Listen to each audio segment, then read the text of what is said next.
So what is sin and where did it come from? What is sin and where did it come from? Well, in order to answer that question, we've got to go back to Genesis 3. We've got to go back to the beginning and see how God made mankind good, made all creation good.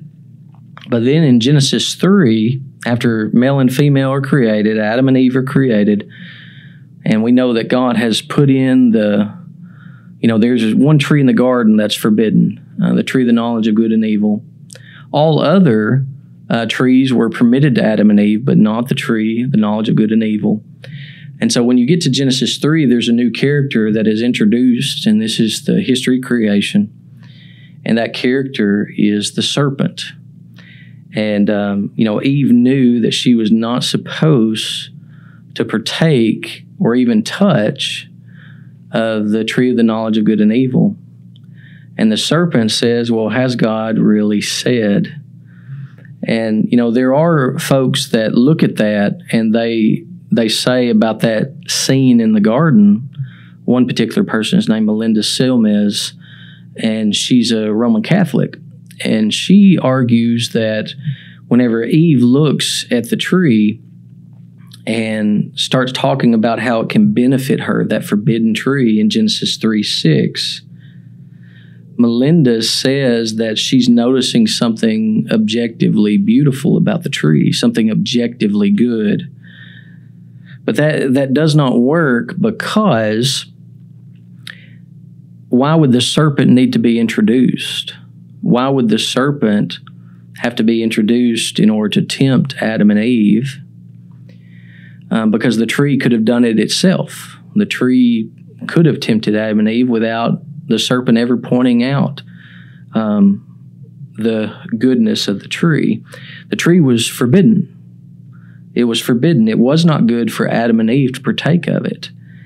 And so when Eve refers to the tree as able to make her wise, she is not making a statement that is true about the tree for herself. As a matter of fact, eating of the tree is what plunged humanity into sin. So let me just read you Genesis 3:6. Genesis 3:6. This is from the ESV. So when the woman saw that the tree was good for food, that it was a delight to the eyes, that the tree was to be desired to make one wise, she took of its fruit and ate, and she also gave some to her husband who was with her, and he ate. And so you have this scene where, and the you is plural there in the Hebrew. So Adam is standing there while the serpent is deceiving his wife. And you'll notice that once she partakes of the tree, the forbidden tree, she immediately becomes like the tempter. She immediately hands it to her husband, and he eats as well. And so where did sin come from? Well, it came from the evil one, according to Scripture. And Adam and Eve, they were made in God's image. They were meant to reflect God.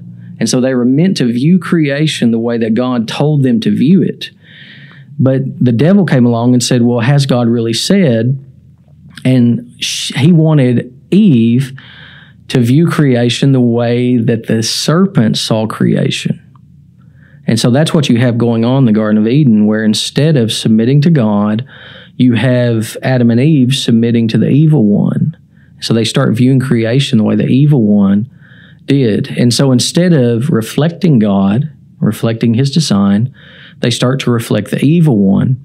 And as a result, according to, you can read the narrative in the Old Testament, but all mankind has been plunged into death as a result.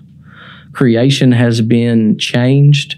Bringing forth children was going to be great pain and suffering. Eve would desire to rule her husband, but he would rule her. Adam would gather food and work, by the sweat of his brow, so there was stress.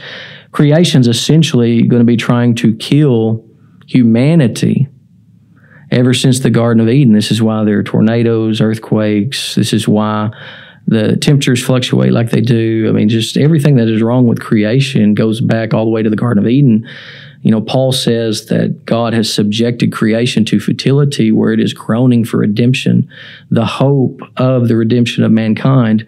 Mankind's sin plunged humanity and all of creation into this curse.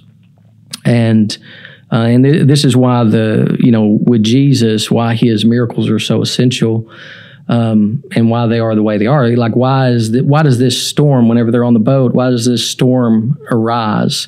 It's because we're not in the Garden of Eden anymore. And Jesus calming the storm is this reference to him calming creation. Like he can, and just, you think of famine, multiplying the fish and the loaves, where Jesus is able to produce food. The reason why we don't have an abundance of food is because we're not in the Garden of Eden where everything's provided for us. And it points ahead to this coming kingdom where Christ is going to rule and reign and, provide for his people for all eternity. And so all of that said, sin came from Adam due to submission to the serpent, and it has spread to all mankind as a result through Adam. So all of his posterity are now conceived in sin, to where we're all sinners from the beginning. So what is sin? Sin is a reflection of the evil one. It's reflecting the devil. It's rebellion against God from our hearts. And so anything in us contrary to God is sin.